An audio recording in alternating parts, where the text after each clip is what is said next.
Merhaba arkadaşlar, örgü kanalıma hoş geldiniz. Bugün sizlere bu güzel elbisenin anlatımını yapmak istiyorum. Elbisemiz gördüğünüz gibi çok güzel ve çok kolay modelli bir elbise. Arka görüntüsüne bakın. Arka görüntüsü de bu şekilde. Arka robayı düğmeli yaptım. Bebeğe giydirip çıkarması kolay bakın.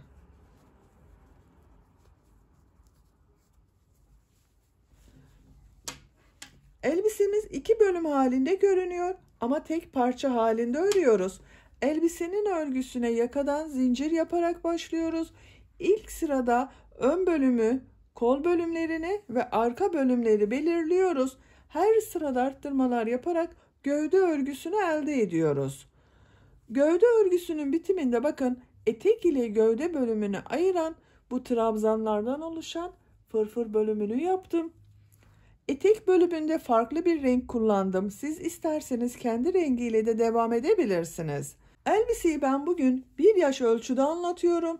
Ama siz bu başlama zincir sayısını daha az yaparak daha küçük bebekleriniz için yapabilirsiniz. Veya daha çok sayıda yaparak daha büyük kız çocuklarınız için yapabilirsiniz. Bu elbiseyi yeni doğandan itibaren başlayıp 9, 10, 12 yaşına kadar her yaş için uygulayabilirsiniz arkadaşlar. Elbisenin gövde örgüsünde iplik olarak bu ipliği kullandım. Alize Baby Best markalı bir iplik. Anti peeling özellikli bambu karışımlı bir iplik arkadaşlar. Üzerinde 100 gram 240 metre yazmakta. Renk numarasını soran olursa da 161. Siz bunu istediğiniz marka iplik ve renkleri kullanarak örebilirsiniz. Bu elbisenin gövde bölümünde bu yumaktan bir yumak tam bitti. Etek ucunda yapmış olduğum bu modeli farklı bir yumak kullanarak ördüm. Siz daha ince bir ip kullanıyorsanız başka ipe ihtiyacınız yok. Bir yumak iplik yetecektir. Etek bölümünü beyaz renk ile ördüm. Beyaz renk olarak da akrilik bir ip kullandım ben arkadaşlar. 100 gramlık bir iplikten elimde bakın bu kaldı. Bir yumakta beyaz ipliğe ihtiyacımız var. Tığ olarak da elinizin sıklığına ve kullanmış olduğunuz ipliğe göre tığ numarası değişecektir. Ben bugün elimin sıklığına ve kullanmış olduğum ipliğe göre 3 milimlik tığ kullandım. Zaten kullanmış olduğunuz iplik üzerinde kaç numara tığ kullanmanız gerektiği tavsiye edilmektedir. Bakın bu iplik üzerinde 2 ile 4 numara arası tığlar tavsiye edilmekte. Ben 3 milimlik tığ kullandım. Düğme olarak da arka robada bakın 3 adet düğme kullandım. Ben ince düğme dikmeyi tercih ettim. Siz istediğiniz gibi bu düğmeyi dikebilirsiniz. Bu elbiseye takım olarak güzel de bir saç bandı yaptım arkadaşlar. Bakın bu şekilde hem çok kolay hem de güzel bir saç bandı. Ben bu saç bandının videosunu da YouTube kanalıma yükledim. Bu saç bandının olduğu YouTube linkini de ben bu elbise videosunun açıklama bölümüne ekliyorum. Siz izlemekte olduğunuz bu videonun açıklama bölümüne bakarsanız orada bulunan linkin üzerine tıkladığınız zaman siz de bu şekilde bir saç bandı yapıp takım oluşturabilirsiniz. Elbisenin örgüsüne başlamadan bugünkü anlatacak olduğum elbise ölçüsünü size veriyorum arkadaşlar. Bakın gövde genişliğini ölçüyorum. Kol altından gövde genişlik 23 santim.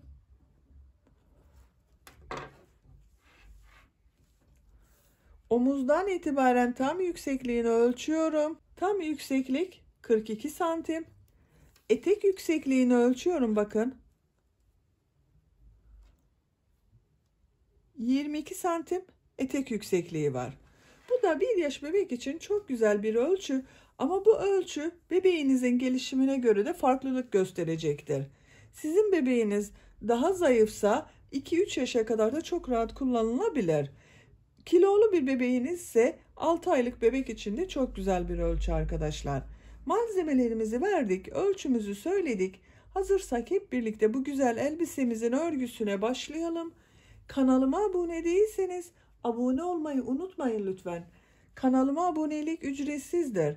Kanalıma abone olup orada bulunan zil şeklinde aktif konuma geçirirseniz bundan sonra kanalıma yükleyeceğim videolardan ilk önce sizlerin haberi olacaktır. Hepinize kolay gelsin. İyi izlemeler.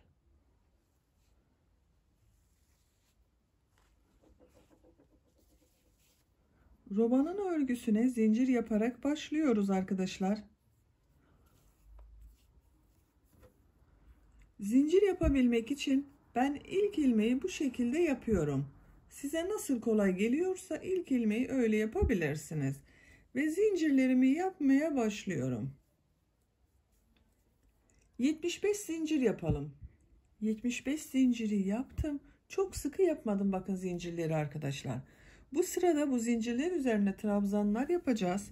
Trabzanları yaparken roba ayrımlarında yapacağız. Ön bölümü, kol bölümünü ve arka bölümü belirlemiş olacağız. Bakın. Bu şekilde bir zincir var. İpi tığın üzerine alıyorum. 1, 2, 3 ilmek atlıyorum. 4. ilmeğe trabzan yapıyorum.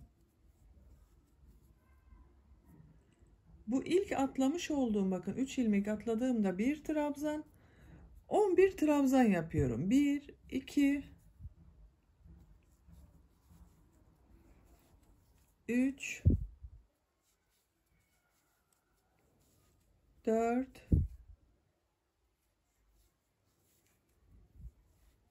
5, 6, 7, 8,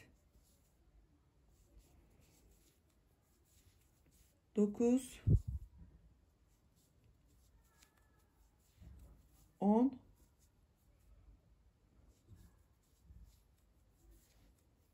11. 11 trabzanı yaptım. 2 zincir yapıyorum. Aynı ilmek içerisine kol bölümü için trabzan yapıyorum. Kol bölümü için 16 trabzan yapıyorum. 1,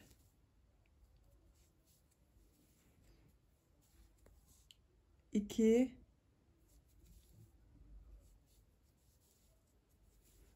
3, 4,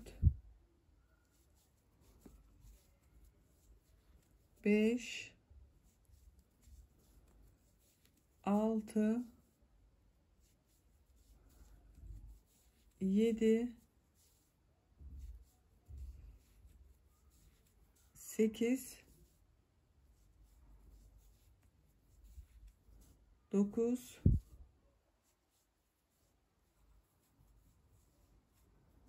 10, 11, 12, 13, 14, 15, 16. Kol bölümü için 16 trabzanı yaptım. 2 zincir yapıyorum. Aynı ilmek içerisine trabzan yapıyorum. Buraya da 22 trabzan yapacağız. Bakın birisini yaptım. Toplam 22 trabzan yapıyoruz.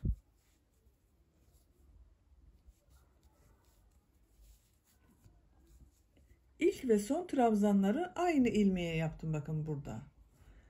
22 trabzan olarak tamamlayalım. 22 trabzanı yaptım. Sayıyorum bakın. Arttırma yaptığımız yerden sonra 2, 4, 6, 8, 10, 12, 14, 16, 18, 20, 22. 22 trabzanı yaptım. 2 zincir yapıyorum. Aynı ilmeğe kol bölümü için ilk trabzanı yapıyorum. Takip eden zincirler üzerine de kol bölümü trabzanlarını yapmaya devam ediyorum.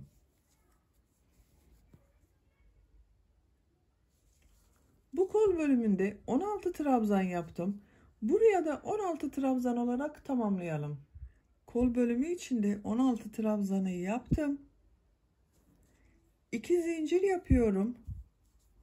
Aynı ilmeğe trabzan yapıyorum.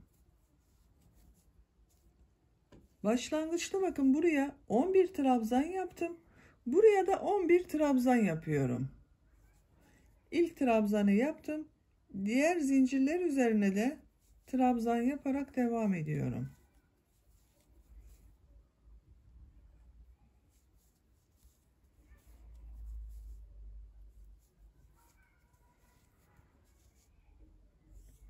On bir trabzanı tamamlayalım. 11 trabzanı tamamladım. Böylece roba ayrımlarını da yapmış olduk bakın. Arttırma yapacağımız arttırma yerlerinde belirledik. Bu 4 noktadan artık roba bitesiye kadar arttırmalara devam edeceğiz. Arttırmalarını bir trabzan, 2 zincir, bir trabzan şeklinde yapacağız arkadaşlar. İkinci sıradayım. Bir zincir yapıyorum, örgüyü çeviriyorum. İlk ilmek üzerine trabzan yapıyorum.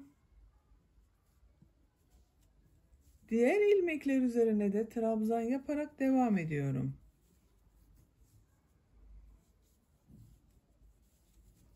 Arttırma yapacağımız buraya kadar devam edelim. Arttırma yapacağımız yere kadar trabzanları tamamladım. Burada bulunan 2 zincirli boşluğa bir trabzan, 2 zincir, bir trabzan yapıyorum.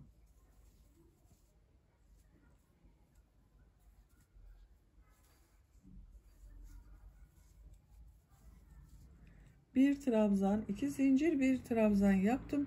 Kol bölümünde bulunan ilmekler üzerine trabzanlar yaparak devam ediyorum.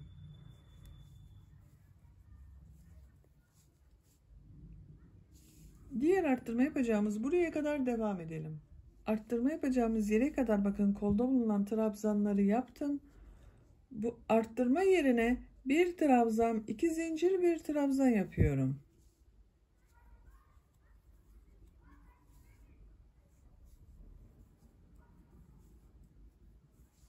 Bir trabzan, 2 zincir, bir trabzanı yaptım. Diğer ilmeklere trabzan yaparak devam ediyorum.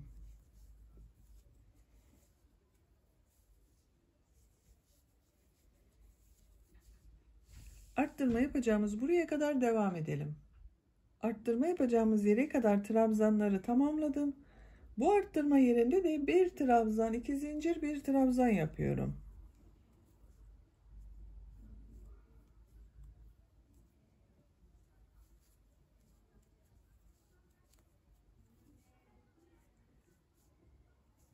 Kolda bulunan ilmekler üzerine trabzan yaparak devam ediyorum.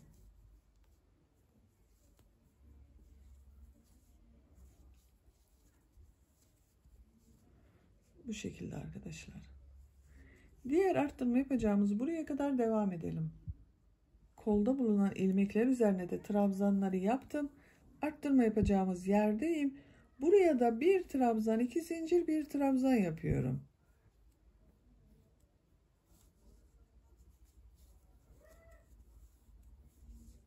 Bir trabzan, 2 zincir, bir trabzanı yaptım. İlmekler üzerine trabzan yaparak devam ediyorum. Sıra sonuna kadar her ilmeğe birer defa trabzan yapıyorum.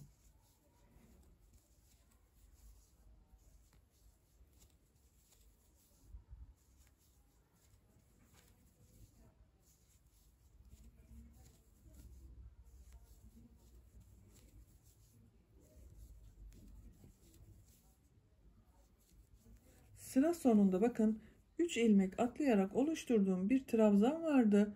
Son zincirin üzerine tığ takıyorum, trabzan yapıyorum. İkinci sırada da arttırma yerlerinde bir trabzan, 2 zincir, bir trabzan şeklinde arttırmaları yaptık. Görüntü olarak böyle. Üçüncü sıradayız. Bir zincir yapıyorum, örgüyü çeviriyorum. İlk ilmek üzerine trabzan yapıyorum. Diğer ilmekler üzerine de trabzan yaparak devam ediyorum.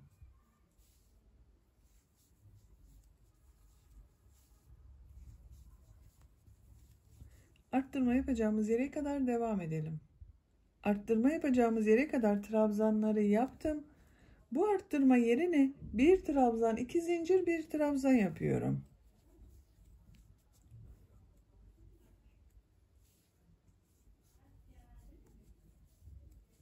Bir trabzan, 2 zincir, bir trabzanı yaptım.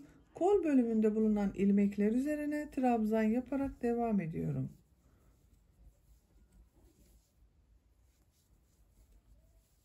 Bakın arkadaşlar. Arttırma yerlerinde bir trabzan, 2 zincir, bir trabzan yapıyoruz. Roba bitesiye kadar bu arttırmaları bu şekilde yapacağız. Şöyle robamızın şeklinde görelim.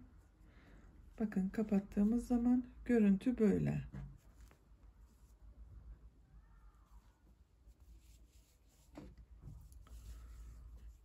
Robanın örgüsünü böyle devam edeceğiz artık. Bu 4 noktadan her sırada bir trabzan, 2 zincir, bir trabzan şeklinde arttırmalar yapalım. Diğer ilmekler üzerine de birer defa trabzan yaparak robanın örgüsünü yapacak olduğunuz bebeğinizin büyüklüğüne göre tamamlayalım gelelim. Elbisenin roba örgüsünü bu 4 noktadan bir trabzan, 2 zincir, bir trabzan şeklinde arttırmalar yaparak 7 sıraya kadar tamamladım. Sayıyorum. 1, 2, 3, 4, 5, 6, 7. Robanın örgüsünü bitirmedik. Daha devam edeceğiz. Şekil olarak da görelim. Bakın buraları arka bölüm, ön bölümün örgüsü böyle.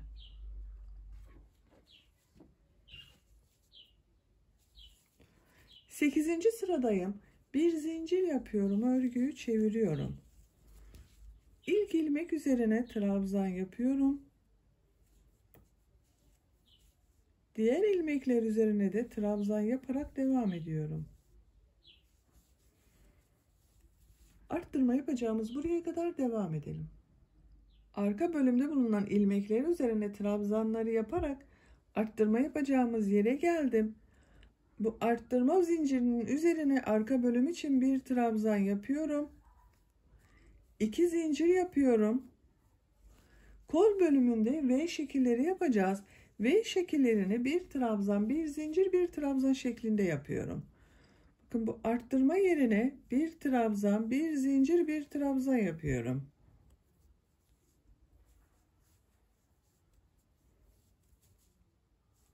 İpi tığın üzerine alıyorum. Bir ilmek atlıyorum. İkinci ilmeğe bir trabzan, bir zincir, bir trabzan yapıyorum.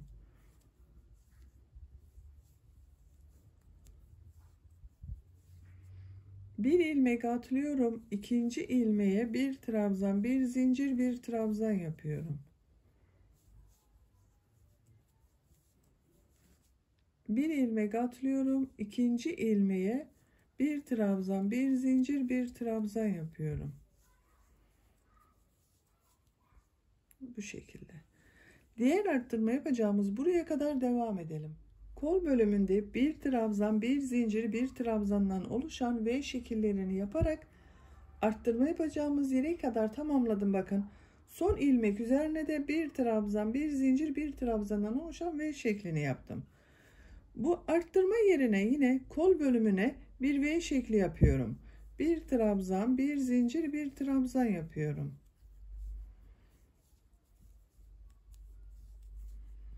Bu şekilde. Kaç tane V şekli yaptığımı sayıyorum arkadaşlar bakın. 1, 2, 3, 4, 5, 6, 7, 8, 9, 10, 11, 12, 13, 14, 15, 16 V şekli var bir sırada. 2 zincir yapıyorum. Arttırma yeri için 2 zincir yaptım. Bu arttırma boşluğuna ön bölüm için bir trabzan yapıyorum. Ön bölümde bulunan ilmekler üzerine trabzanlar yaparak devam ediyorum. Artık trabzan yapıyorum. Sadece kol bölümünde V şekilleri yapıyoruz.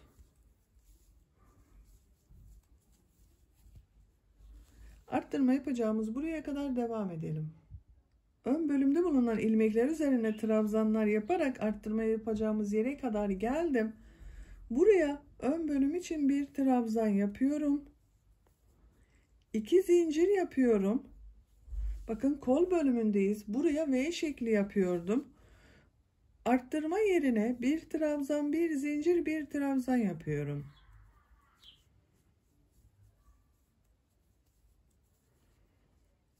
Burada nasıl yaptığıma bakıyorum. Burada son ilmek üzerine V şekli yapmışım.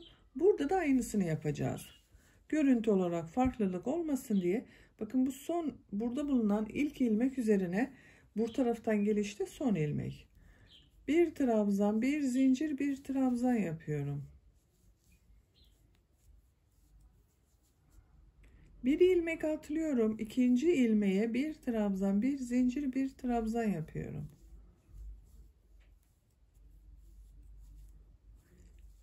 Bir ilmek atlıyorum. İkinci ilmeğe bir trabzan, bir zincir, bir trabzan yapıyorum.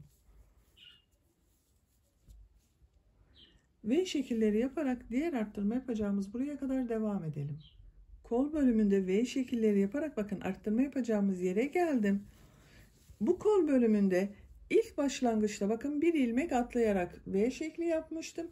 Burada da aynısı denk geldi arkadaşlar. Bir ilmeği atlıyorum. Bu arttırma yerine bir trabzan, bir zincir, bir trabzan şeklinde V şekli yapıyorum. Bu kola ait 2 zincir yapıyorum. Aynı boşluğa arka bölüm için bir trabzan yapıyorum. Diğer ilmekler üzerine trabzanlar yaparak devam ediyorum.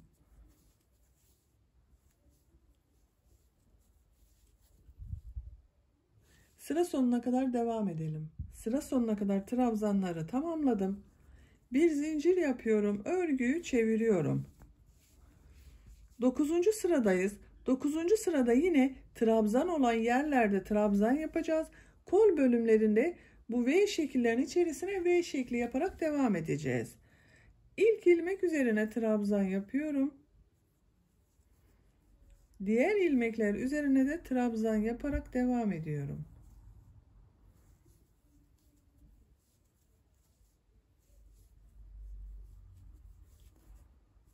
Arttırma yapacağımız yere kadar devam edelim. Arttırma yapacağımız yere kadar trabzanları yaptım. Bu arttırma boşluğuna arka bölüm için bir trabzan yapıyorum. 2 zincir yapıyorum. Aynı boşluğa V şekli yapmak için bir trabzan, bir zincir, bir trabzan yapıyorum.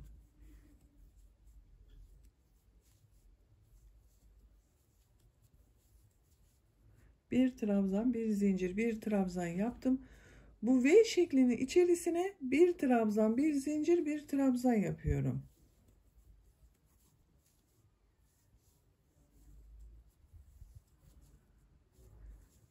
Diğer V şeklinin içerisine de bir trabzan, bir zincir, bir trabzan yapıyorum.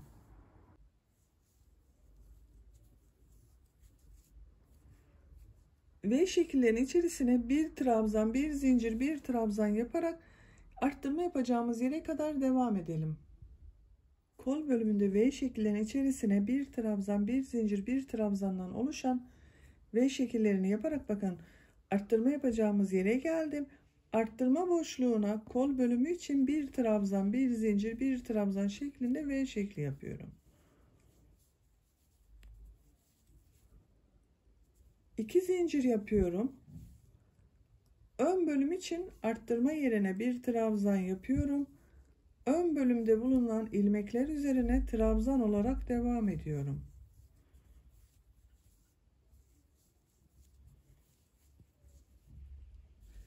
Diğer arttırma yapacağımız yere kadar devam edelim. Ön bölümde bulunan ilmekler üzerine trabzanlar yaparak arttırma yapacağımız yere geldim. Arttırma boşluğuna ön bölüm için bir trabzan yapıyorum. 2 zincir yapıyorum. Bu boşluğa kol bölümü için bir trabzan, bir zincir, bir trabzandan oluşan V şeklini yapıyorum. V şekillerinin içerisine de bir trabzan, bir zincir, bir trabzandan oluşan V şekilleri yaparak devam ediyorum. Diğer kolda yaptığımız gibi bakın V şekillerinin içerisine V şekli yapıyorum yine.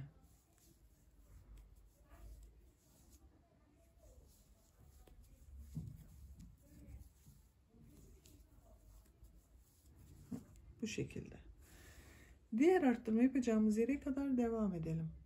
Diğer kol bölümünde de V şekillerinin içerisine V şekilleri yaparak bakın arttırma yapacağımız yere geldim. Arttırma yerine kol bölümü için bir V şekli daha yapıyorum.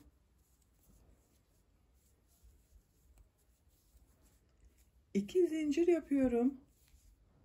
Arka bölüm için buraya bir trabzan yapıyorum. Arka bölümde bulunan ilmekler üzerine trabzan yaparak devam ediyorum.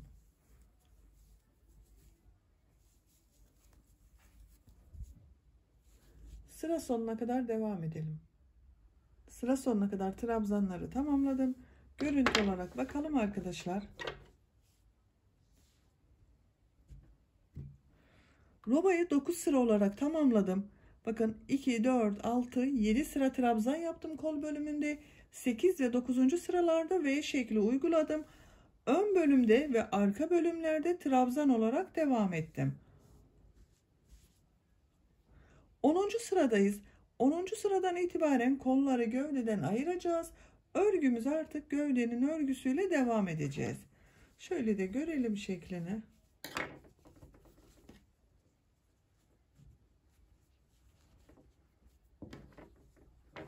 Bakın, elbisemizin görüntüsü böyle. Kol bölümleri modelli görünüyor. Diğer taraflar trabzan sırası.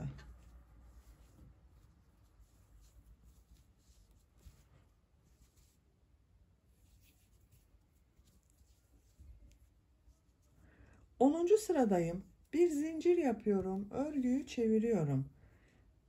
Trabzan sırası olarak yapacağız bu sırada arkadaşlar. İlk ilmek üzerine trabzan yapıyorum. Diğer ilmekleri de trabzan yaparak devam ediyorum. Arttırma yapacağımız kol altını oluşturacağımız buraya kadar devam edelim. Arka bölümde bulunan ilmekler üzerine trabzanları yaparak arttırma yapacağımız yere geldim. Arttırma zincirinin üzerine arka bölüm için bir trabzan yapıyorum. Kol altı için 2 zincir yapıyorum. Çok sıkı yapmayalım bu zincir arkadaşlar. Bir sonraki sırada trabzan yapacağız zincirler üzerine. Kolda bulunan bütün V şekillerini atlıyorum. Kol ile ön bölümü ayıran bu arttırma zincirinin üzerine ön bölüm için bir trabzan yapıyorum. Ön bölümde bulunan ilmekler üzerine trabzan yaparak devam ediyorum.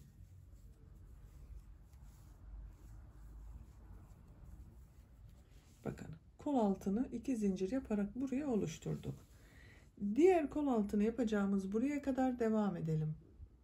Ön bölümde bulunan ilmekler üzerine de trabzanları yaptım.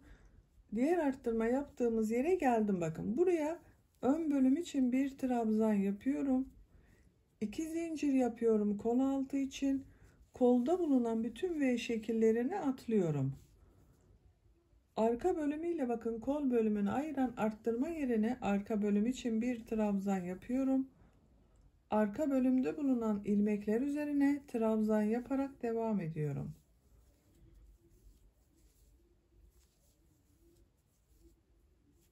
Bu kol altında buraya yaptık. Sıra sonuna kadar devam edelim. Sıra sonuna kadar trabzanları tamamladım. Kolları gövdeden ayırmış olduk arkadaşlar, bakın. Görüntü olarak böyle.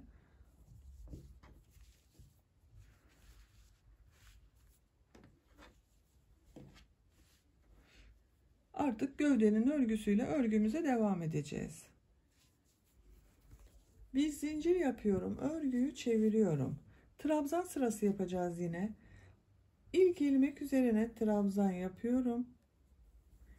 Diğer ilmekler üzerine de trabzan yaparak devam ediyorum.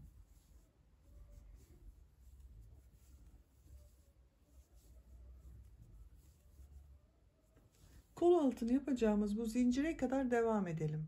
Arka bölümde bulunan ilmekler üzerine trabzanlar yaparak bakın kol altını yapacağımız yere geldim. Buraya 2 zincir yapmıştım kol altı için. Her zincir üzerine 2 trabzan yapıyorum. Bakın, ilk ilmek üzerine 2 trabzan yapıyorum.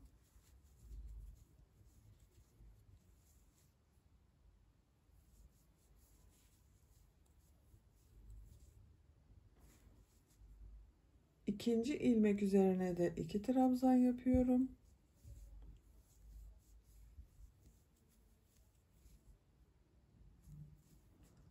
Ön bölümde bulunan ilmekler üzerine trabzan yaparak devam ediyorum.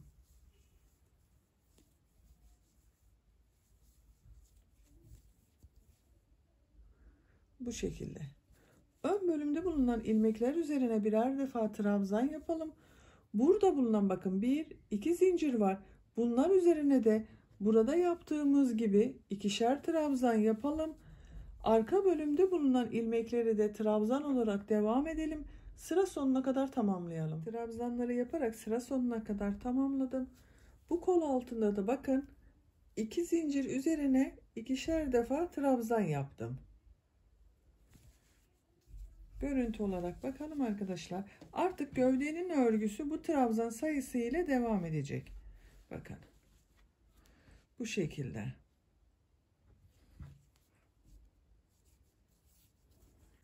Bir zincir yapıyorum. Örgüyü çeviriyorum. Trabzan sırası yapıyoruz yine. İlk ilmek üzerine trabzan yapıyorum. Diğer ilmekler üzerine de trabzan yaparak devam ediyorum.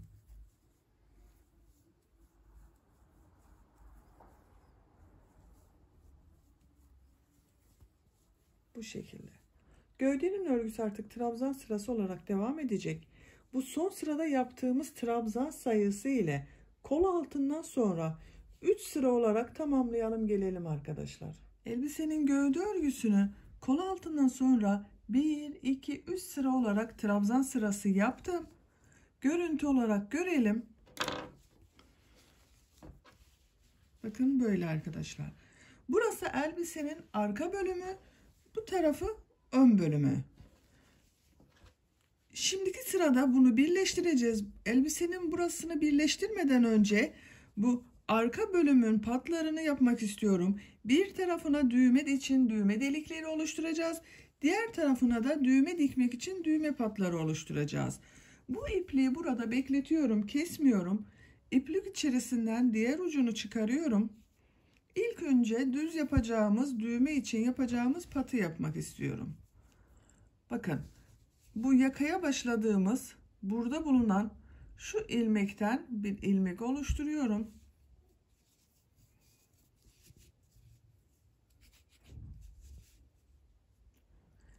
Bir zincir yapıyorum. Aynı ilmeğe sık iğne yapıyorum.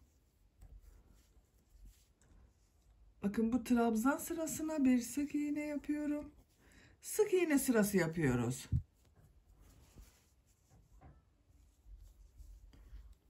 Gördüğüm bu ilmeklere birer defa bakın sık iğne yapıyorum.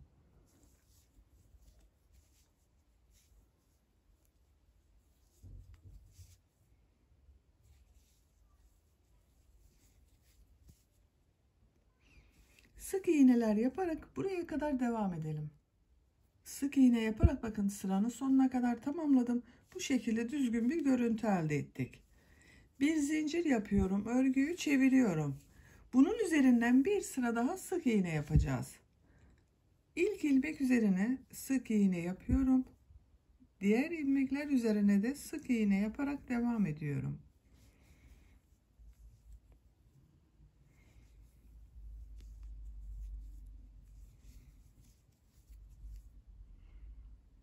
Sıra sonuna kadar devam edelim. İkinci sıra sık iğneyi sıra sonuna kadar tamamladım. Görüntü olarak bakalım. Bir sıra sık iğne yaptım, bir zincir yaptım, geriye döndüm, 2 sıra sık iğne yaptım buraya. İpliği burada kesiyorum.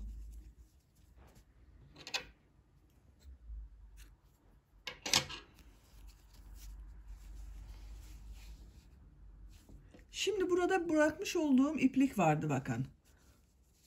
Gövdenin örgüsünü yaptıktan sonra burada bekletiyordum iplik ucunu. Buraya da düğme için düğme delikleri oluşturacağımız patı yapacağız.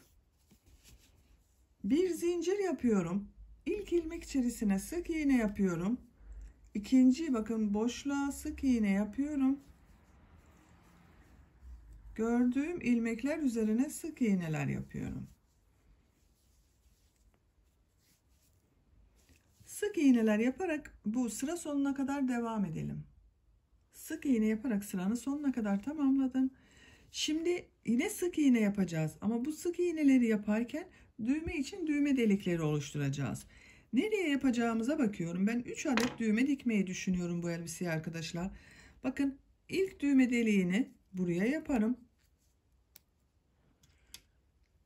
ikinci düğme deliğini orta nokta olan buraya, üçüncü düğme deliğini de ortalıyorum, bakın şuraya.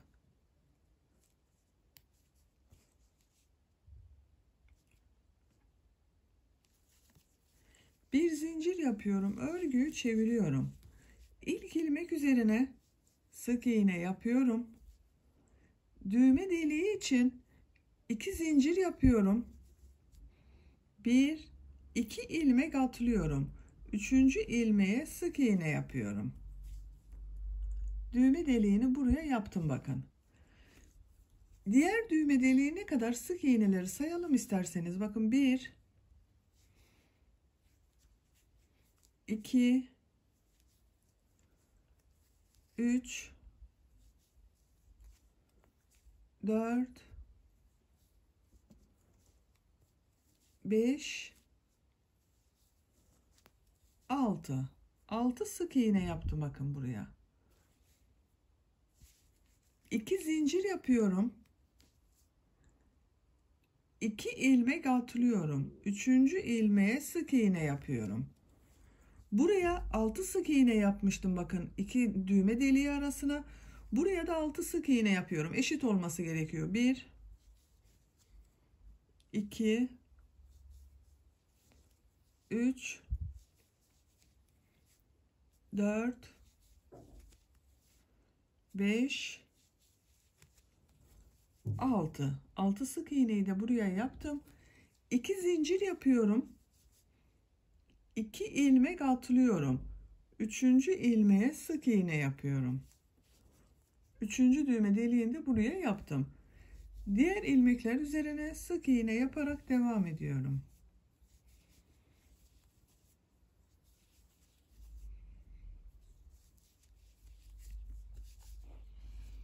Bakın bu şekilde.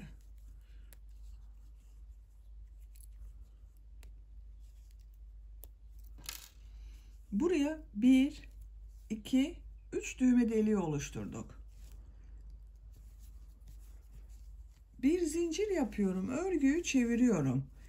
Bu sırada yine sık iğneler yapacağız. İlk ilmek üzerine sık iğne yapıyorum. Diğer ilmekler üzerine de sık iğneler yaparak devam ediyorum.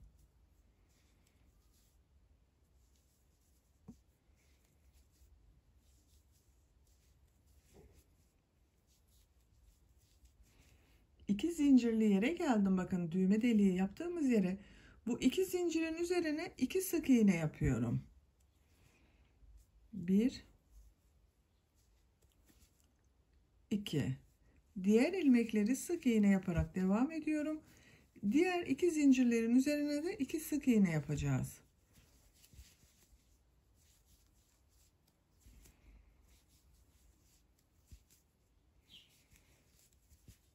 İki zincirli boşluğa geldim, bakın. Buraya 2 sık iğne yapıyorum.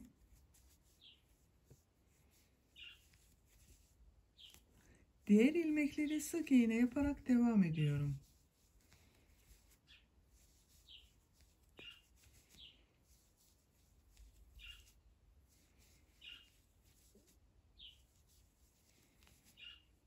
İki zincirli boşluğa geldim, bakın düğme deliğinin olduğu yere 2 sık iğne yapıyorum.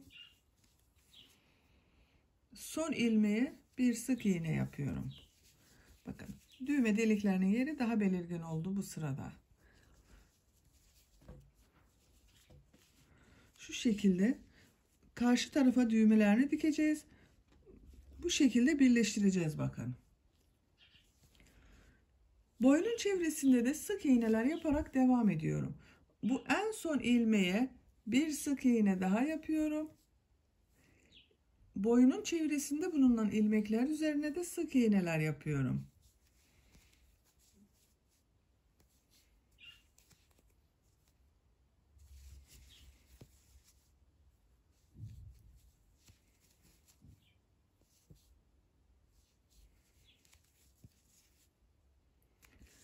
Boynun çevresinde sık iğneler yaparak bu uca kadar devam edelim. Boynun çevresinde bakın bir sıra sık iğne yaparak diğer patın olduğu yere geldim. Burada da sık iğnelere devam ediyoruz. Buraya 2 sıra sık iğne yapmıştım. Burada daha düzgün bir görüntü olabilmesi için bakın 2 sırada kestim. 3. sırayı buranın devamı olarak yapıyorum. Bu son ilmek üzerine sık iğne yapıyorum. Diğer ilmekler üzerine de sık iğne yaparak devam ediyorum.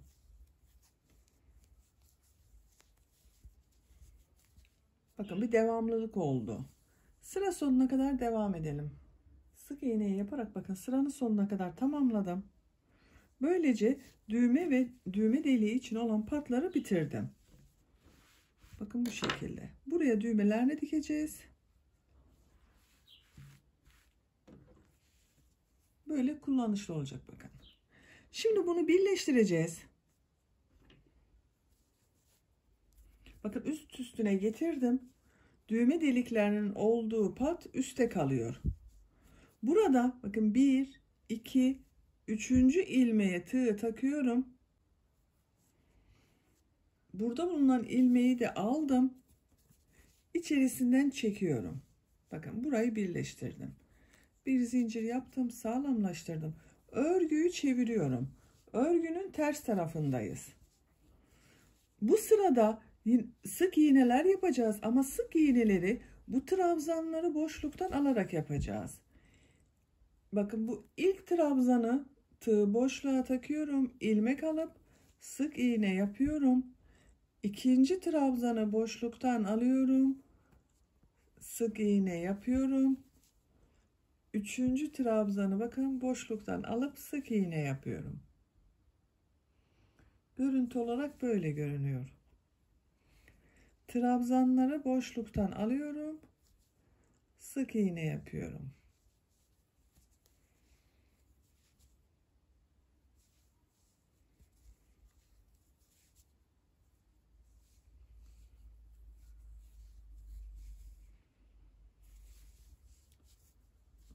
Trabzanları boşluktan alıp sık iğneler yaparak buraya kadar devam edelim. Bu sırada bu trabzanları boşluktan alıp sık iğneler yaparak bakın patların olduğu yere kadar tamamladım. Bu iki patı burada birleştirmeye devam ediyorum. Bu ilmeğe tığ takıyorum. Burada bulunan bakın diğer patın ucunu ilmeğe tığ taktım. Sık iğne yapıyorum. Burada bulunan ilmeğe tığ taktım. Sık iğne yapıyorum. Buraya kaydırma yaparak birleştiriyorum. Elbisesinin bakın robasını birleştirdik. Artık örgümüze tek parça olarak devam edeceğiz.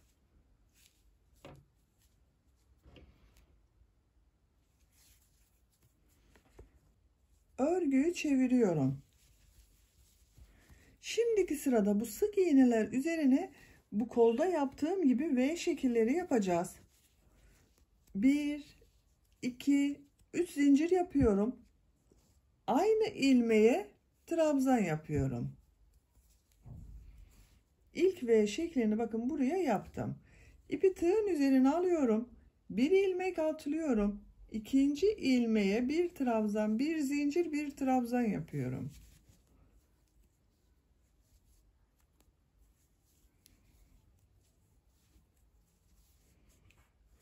Bir ilmek atlıyorum. İkinci ilmeğe bir trabzan, bir zincir, bir trabzan yapıyorum.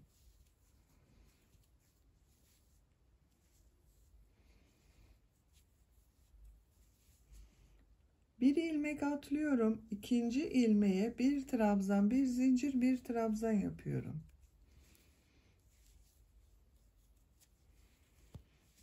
Bu şekilde bakın V şekilleri oluşturuyoruz.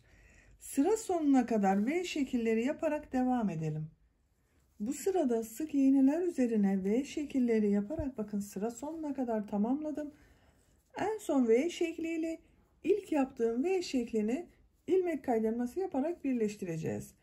Bakın tığın üzerine iplik almadan burada bulunan bakın bu 3 zincir yapmıştım. Boşluğa tığ takıyorum. İlmek alıp çektim. Tığın üzerinde bulunan ilmekten de çektim. Burayı birleştirdim. Bakın modeli görünsün diye bir sıra V şekilleri yaptım. Şimdi tekrar V şekilleri yaparak devam edeceğiz. Bu V şekillerinin içerisine V şekilleri yapacağız. 1, 2, 3 zincir yapıyorum. Aynı bakın boşluğa bir trabzan yapıyorum. İkinci V şekli içerisine de bir trabzan, bir zincir, bir trabzan yapıyorum.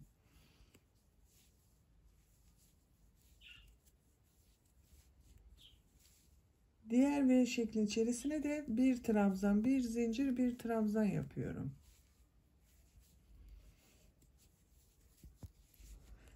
Böyle. V şekillerin içerisine bir trabzan, bir zincir, bir trabzandan oluşan V şekilleri yaparak sıra sonuna kadar devam edelim. Sıra sonunda tekrar sıra birleştirmesini yapalım. Bir üst sıraya çıkalım. Tekrar V şekilleri yaparak devam edelim. Tercihinize göre 3 sıra veya 4 sıra V şekilleri yaparak gelelim. Robadan sonra 3 sıra V şekli sırası yaparak bakın ben tamamladım. Görüntü olarak bakalım.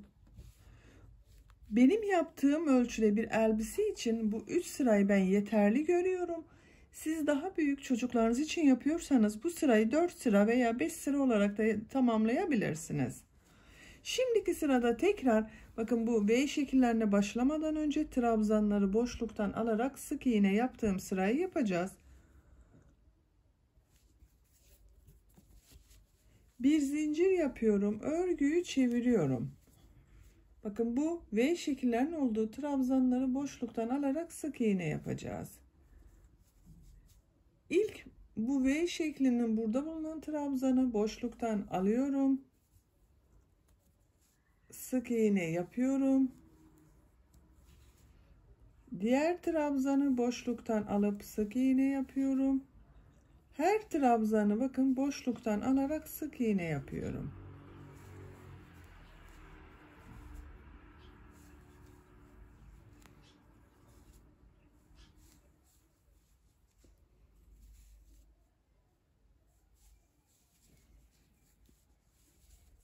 Görüntü olarak böyle görünüyor. Sıra sonuna kadar bu trabzanları boşluktan alıp sık iğne yaparak devam edelim.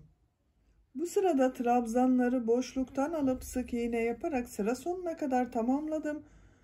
En son ilmek ile ilk yaptığım ilmeği ilmek kaydırması yaparak birleştiriyorum. İlk yaptığım sık iğneye tığ takıyorum. İlmek alıp çektim. Tığın üzerinde bulunan ilmekten de çektim. Sırayı birleştirdim. Görüntüsüne bakalım arkadaşlar.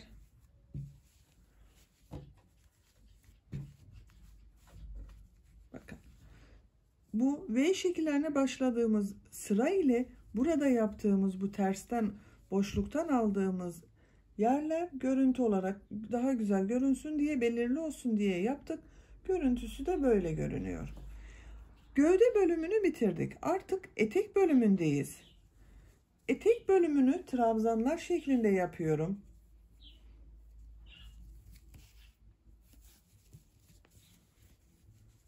Bir, iki zincir yapıyorum. Örgüyü çeviriyorum. Bu sırada etek bölümü için trabzanlar başlıyoruz. Trabzanları bir ilmeğe 3 trabzan, bir ilmeğe 1 trabzan şeklinde yapıyorum bakın. İlk ilmek üzerine 2 trabzan yapıyorum.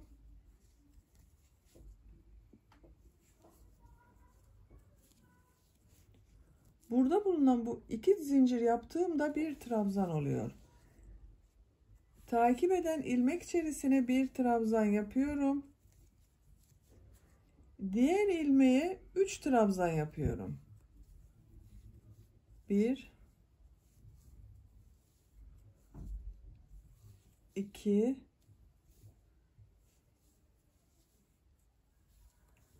3 1 trabzan yapıyorum. Diğer ilmeğe 3 trabzan yapıyorum. 1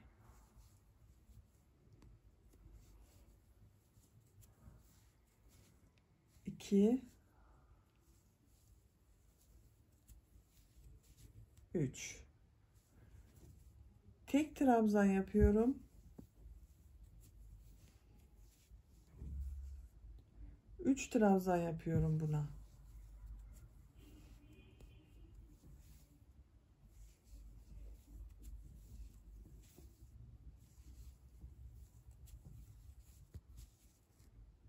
Bu şekilde arttırmalar yapıyoruz. Bu sırada bir ilmeğe 3 trabzan, bir ilmeğe tek trabzan, 3 trabzan, tek trabzan şeklinde yaparak sıra sonuna kadar devam edelim. Bu sırada trabzanları yaparak sıra sonuna kadar tamamladım. En son ilmek ile ilk yaptığım ilmeği ilmek kaydırması yaparak birleştiriyorum. Tığ ilmeğe taktım. İlmek aldım, çektim, tığın üzerinde bulunan ilmekten de çektim. İlk sırasını böylece bitirmiş olduk bakın. Görüntü olarak böyle arkadaşlar. Tekrar trabzan sırası olarak devam ediyoruz. Artık arttırma yapmıyorum. Burada yaptığım trabzan sayısı ile örgüye devam ediyorum. 2 zincir yaptım. İlk gördüğüm ilmek üzerine trabzan yapıyorum. Diğer ilmekler üzerine de birer defa trabzan yapıyorum. Bakın artık arttırma yapmıyorum.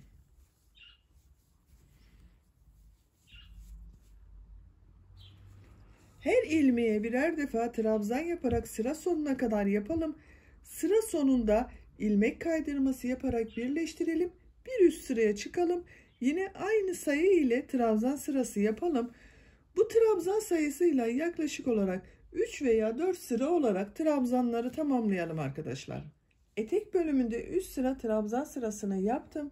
En son ilmek ile ilk ilmeği ilmek kaydırması yaparak bakın burada birleştiriyorum. İpliği burada kesiyorum.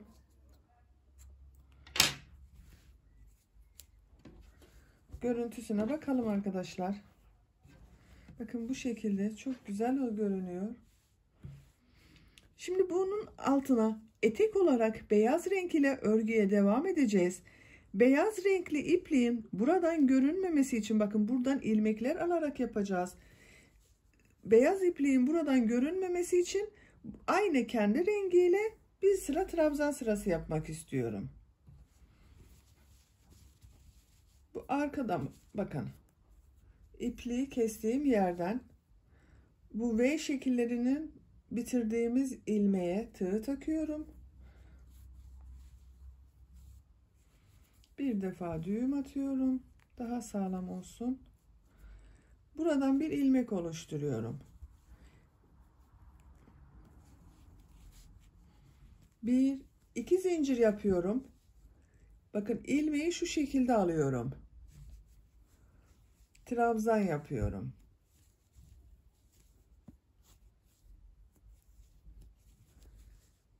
Bakın şurada görünen ilmeği alıyorum.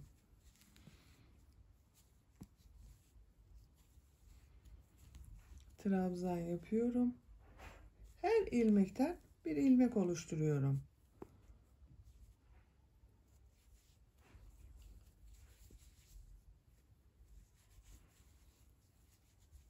Örgünün ters tarafından alıyoruz ama bakın arkadaşlar. Düz tarafı burası. Örgünün ters tarafından ilmekler oluşturuyoruz.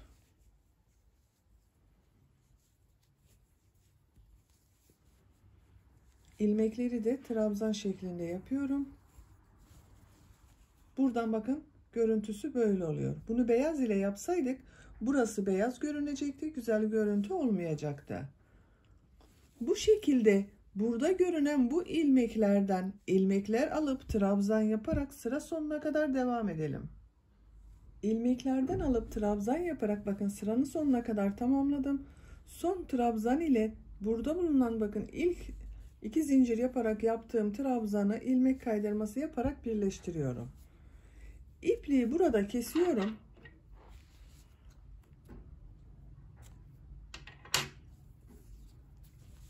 Bakın eteğin iç kısmından ilmekler alarak bir sıra trabzan sırası yaptım.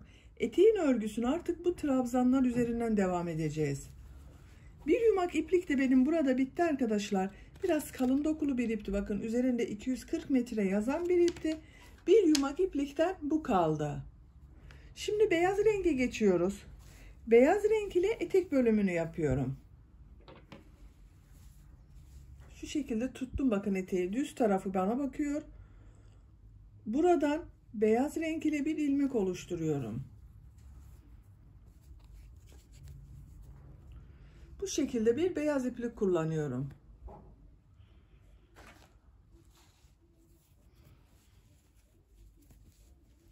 Bir, iki, üç zincir yapıyorum. Aynı ilmeğe bir trabzan yapıyorum. V şekilleri yapacağız burada arkadaşlar. İpi tığın üzerine alıyorum. Bir ilmek atlıyorum. İkinci ilmeğe bir trabzan, iki zincir, bir trabzan yapıyorum.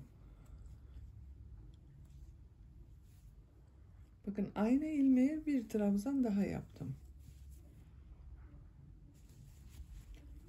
Bir ilmek atlıyorum. İkinci ilmeğe bir trabzan, iki zincir, bir trabzan yapıyorum.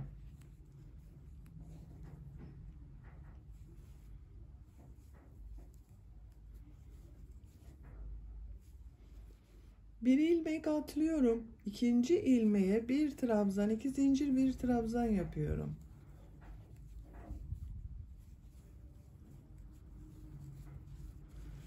Bu şekilde V şekilleri oluşturuyoruz. Arada bir ilmek atlıyoruz. Sıra sonuna kadar devam edelim. Bir trabzan, iki zincir, bir trabzandan oluşan V şekilleri yaparak bakın sıranın sonuna kadar tamamladım. Görüntü olarak böyle. En son V şekli ile ilk yaptığım V şeklini bakın bu boşluğa tığ takıyorum. İlmek kaydırması yaparak sırayı birleştiriyorum. Şimdi bu V şekillerinin içerisine bu sırada 2 trabzan, 2 zincir, 2 trabzan yapacağız. 2 zincir yapıyorum. Bakın buraya bir trabzan yapıyorum. 2 zincir yapıyorum. Aynı V şeklinin içerisine 2 trabzan daha yapıyorum. İpi tığın üzerine alıyorum. Burada bulunan bakın V şeklinin içerisine de 2 trabzan, 2 zincir, 2 trabzan yapıyorum.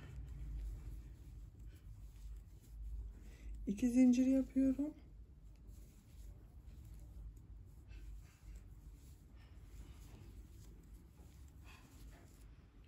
İki trabzan, 2 zincir, 2 trabzan yaptım. Diğer V şeklinin içerisine de 2 trabzan, 2 zincir, 2 trabzan yapıyorum.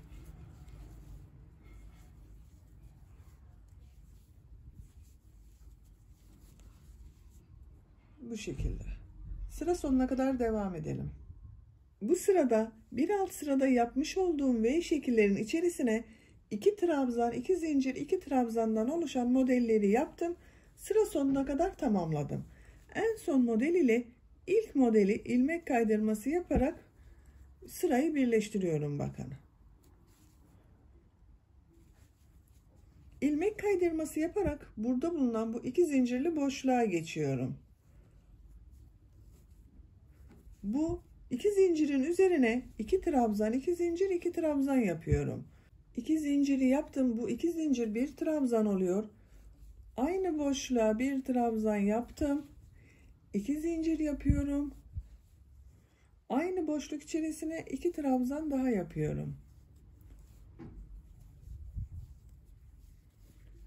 2 trabzan, 2 zincir, 2 trabzan oldu. Diğer model ortasında bulunan 2 zincirli boşluğa 2 trabzan, 2 zincir, 2 trabzan yapıyorum.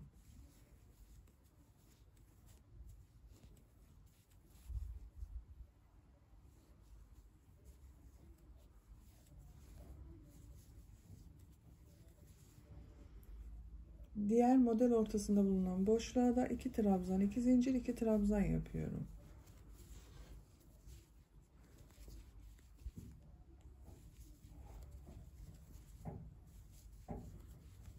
Bu şekilde. Eteğin örgüsü bu model ile devam edecek arkadaşlar. Sıra sonuna kadar model ortasında bulunan 2 zincirlerin üzerine 2 trabzan, 2 zincir yapalım. Sırayı birleştirelim. İlmek kaydırması yaparak bu 2 zincirli boşluğa gelelim ve modellerimizi yapmaya devam edelim. Etek örgüsü yapacak olduğunuz bebeğin büyüklüğüne göre bu 2 trabzan, 2 zincir, 2 trabzan şeklinde model ile İstediğimiz kadar örmeye devam ederek tamamlayalım. Elbisenin etek bölümünü beyaz renk ile modeller yaparak benim için gerekli yüksekliğe kadar ördüm. Bakın çok güzel oldu arkadaşlar.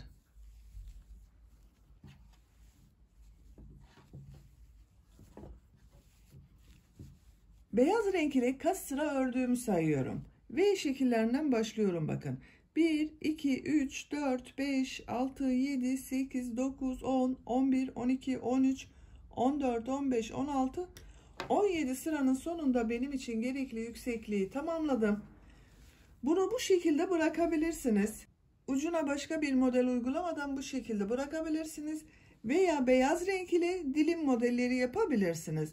Ben bunun ucuna gövde ile de uyum sağlasın diye aynı kendi renginden bir dilim modeli yapmak istiyorum. Bakın bir yumak ipliği gövde bölümünde ben bitirmiştim. Eteğin ucunda kullanmak üzere diğer yumak ipliğimi kullanıyorum. Siz beyaz ile de yapabilirsiniz.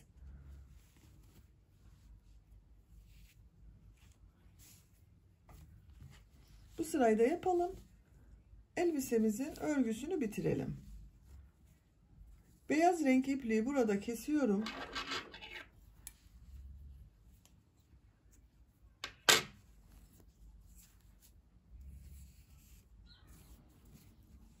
İpliği kestiğim bu ilmekten bakın. Bir ilmek oluşturuyorum. Bir defa düğüm atalım, daha sağlam görünsün.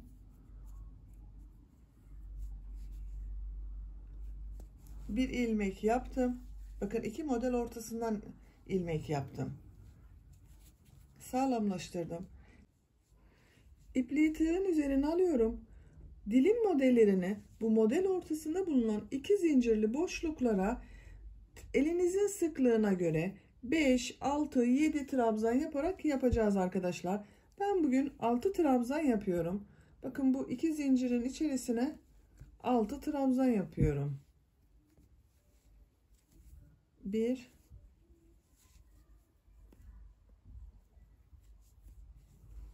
2, 3, 4,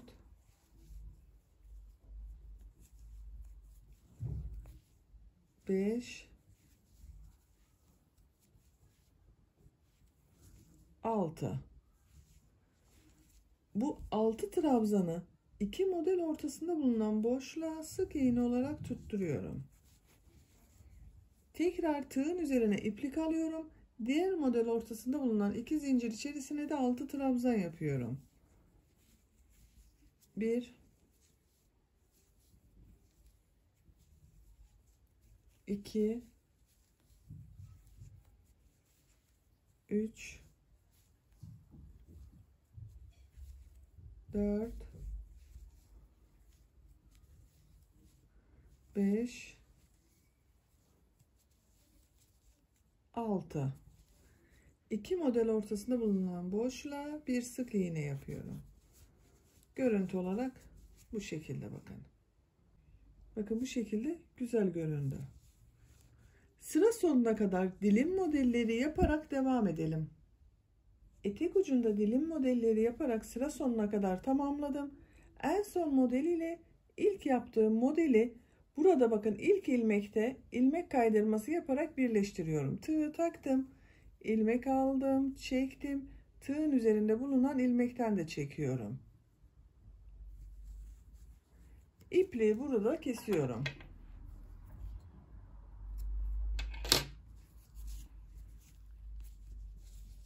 Bakın arkadaşlar, etek ucu böyle güzel oldu. Dediğim gibi siz bunu beyaz renk ile de yapabilirsiniz, hiç yapmayabilirsiniz de. Böylece elbisemizin örgüsünü tamamen bitirdik. Bakın etek görüntüsü böyle çok güzel oldu.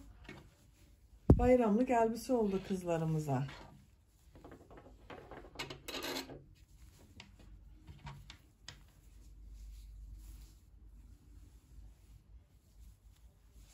Kol altının görüntüsü de bakın bu şekilde.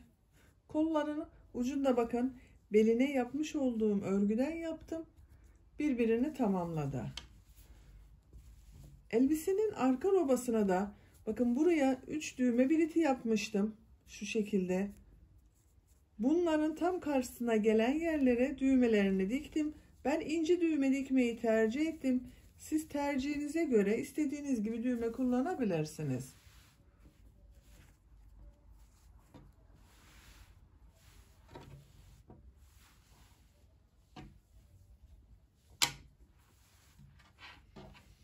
Bitmiş olarak size ölçüsünü de vermek istiyorum. Kol altından bakın gövde genişliğini ölçüyorum. Bu şekilde ölçtüğüm zaman 23 santim.